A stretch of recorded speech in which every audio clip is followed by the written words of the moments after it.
L'écho du Grand Palais, l'esprit des lieux, l'air du temps. Épisode 4, le miroir du siècle. Samedi 19 juin 1993. Sous la nef du Grand Palais, chauffée par le soleil de juin, se tient actuellement l'exposition Design Miroir du siècle, qui rassemble plus de 1600 objets industriels datant du milieu du 19e jusqu'à nos jours. Bonjour Camille, cette exposition donc défraie la chronique de par sa scénographie qui détonne. Pouvez-vous nous expliquer en quoi elle s'éloigne des musées classiques ? J'ai pénétré il y a quelques instants dans le Grand Palais en suivant un itinéraire déroutant qui m'a porté au sommet d'un plateau incliné avant de me laisser redescendre pour suivre une succession d'objets disposés à même le sol. Des objets de toutes sortes, surgis du passé ou du futur peut-être, réunis en une longue chaîne de formes, de matières, de couleurs. Des vitrines abritent les objets les plus fragiles.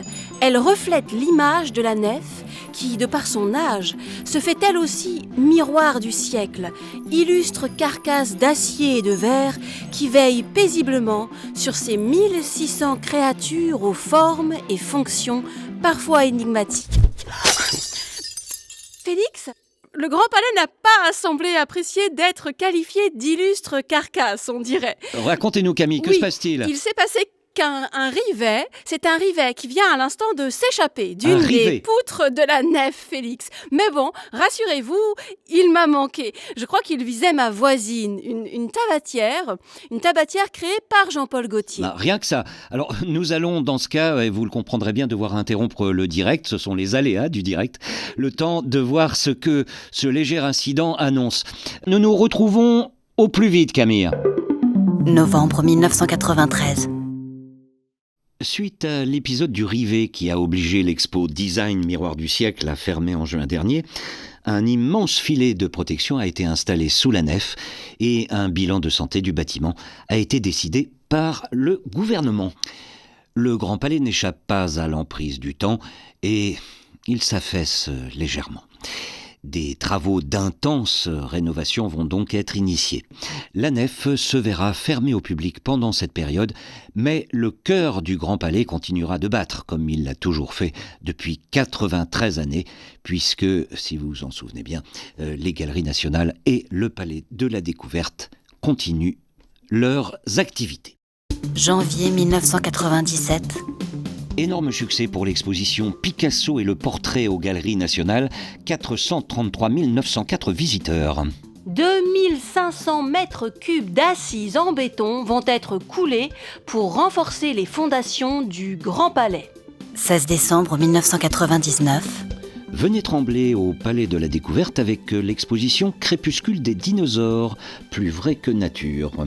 Réparation complète des charpentes métalliques de la nef du Grand Palais en cours, 700 tonnes d'acier et 110 000 mètres carrés de surface peinte. 21 septembre 2000. Inauguration de l'exposition de Courbet à Matisse aux Galeries nationales. 15 000 rivets changés, 15 000 mètres carrés de vitres remplacées, des chiffres extraordinaires pour un chantier qui ne l'est pas moins. Classement du Grand Palais en monument historique. 17 septembre 2005. Pour beaucoup, depuis 12 années, la nef du Grand Palais n'était plus qu'un espace fermé, un enchevêtrement énigmatique d'échafaudage, un ensemble de corps de métier qui œuvraient dans l'ombre, un reportage de Camille Espinosa. En effet, Félix, mais ce matin, l'heure de la réouverture a sonné et la plus grande verrière d'Europe et sa charpente de 8000 tonnes vont enfin pouvoir renaître. Pour l'occasion, pas de grands discours ou d'invités officiels, les portes ont simplement été grandes ouvertes pour laisser les curieux entrer librement et gratuitement et redécouvrir leur cher Grand Palais tous les jours, de midi à minuit. Pour célébrer en beauté la fin du chantier et les retrouvailles, les célèbres globes terrestres de Coronelli ont été suspendus sous la dentelle de verre et d'acier.